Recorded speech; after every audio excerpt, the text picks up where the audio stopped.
Meus irmãos e minhas irmãs, paz e bem. Terça-feira da Semana Santa, da Grande Semana.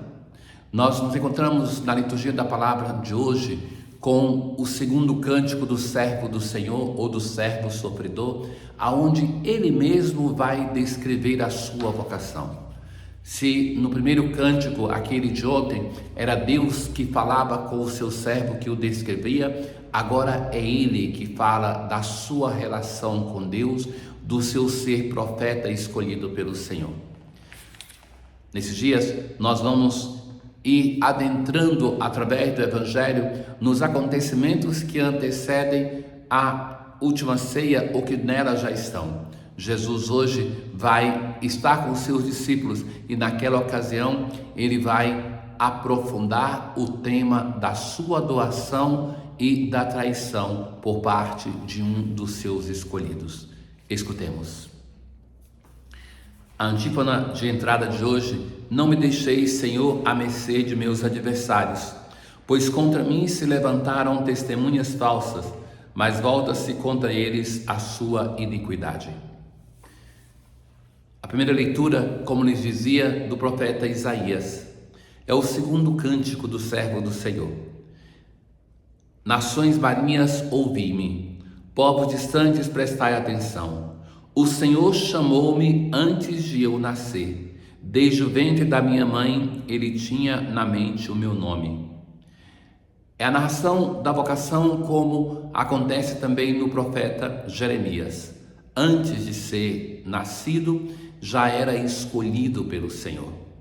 Assim, o servo do Senhor fala de uma escolha que não é merecida, porque o que ele tinha feito antes de nascer para merecer a graça da vocação, assim é a vocação de todos nós, é por mérito, por graça do Senhor.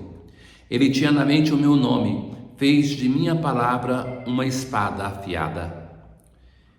E disse-me: tu és o meu servo Israel, em quem serei glorificado. Para o povo de Israel, como já lhes dizia anteriormente, não era muito claro de quem se tratava esse personagem, esse servo. Alguns entendiam que era uma pessoa específica, mas outros entendiam que era todo o povo de Israel. Serão os cristãos que vão entender que este texto, descrevendo um personagem assim tão completo e tão complexo, só poderia ser o Cristo, o Senhor. Por isso, nesse dia da Semana Santa, nós escutaremos todos esses cânticos, os 4 cantos do servo do Senhor. Hoje o segundo. E agora diz-me o Senhor, ele que me preparou desde o nascimento para ser seu servo, que eu recupere Jacó para ele e faça Israel unir-se a ele. A missão desse servo é aquela de fazer com que o povo de Israel volte ao seu Senhor. É a conversão, a volta ao Senhor. Disse ele: não basta seres meu servo, ou seja, seres meu profeta, para restaurar as tribos de Jacó e reconduzir os remanescentes de Israel. Eu te farei luz das nações, para que a minha salvação chegue até os confins da terra. Luz das nações, aquele que vai vencendo as trevas da distância para com Deus, as trevas do pecado, e que vai iluminando com a presença do Senhor, porque ele chama a atenção através do seu ministério, não para si mesmo, mas para o Senhor. Com o Salmo 70, nós respondemos a esta palavra: que eu não seja envergonhado para sempre, porque sou justo, defendei-me e libertai-me. É a súplica daquele que sente a necessidade do Senhor e pede para que Deus não o abandone. Sede uma rocha protetora para mim, libertai-me, ó meu Deus, das mãos do ímpio. Porque sois, ó Senhor Deus, minha esperança, em vós confio desde a minha juventude. É por causa deste 3º e 4º versículo que nós rezamos esse salmo, porque o servo do Senhor vai dizer que antes de ele nascer, quando foi concebido, Deus o escolheu. Então, desde a juventude, desde a mais tenra idade, minha boca anunciará todos os dias vossa justiça e vossas graças incontáveis. Vós me ensinastes desde a minha juventude, e até hoje canto as vossas maravilhas. Na aclamação ao Evangelho de hoje, salve ó Rei, obediente ao Pai, vós fostes levado para ser crucificado, como um manso cordeiro é conduzido à matança. Jesus naquele dia estava à mesa com os seus discípulos. O Evangelho de hoje é o Evangelho de João, depois que Jesus lava os pés dos apóstolos. E Jesus ficou profundamente comovido. Somente em outros momentos do Evangelho pouco se fala dessa comoção de Jesus. Jesus fica profundamente comovido quando na morte de Lázaro, por exemplo. Mas agora Jesus está comovido. Então, desconcertados, os discípulos olhavam uns para os outros, pois não sabiam de que Jesus falava quando ele vai dizer assim: em verdade vos digo, um de vós me entregará. Pensem a tristeza do mestre. Jesus era um mestre diferente dos outros.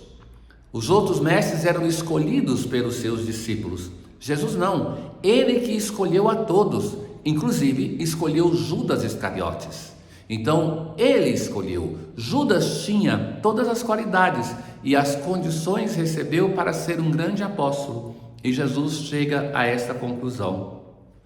Então os discípulos começam a se olhar, porque não sabiam do que Jesus estava falando.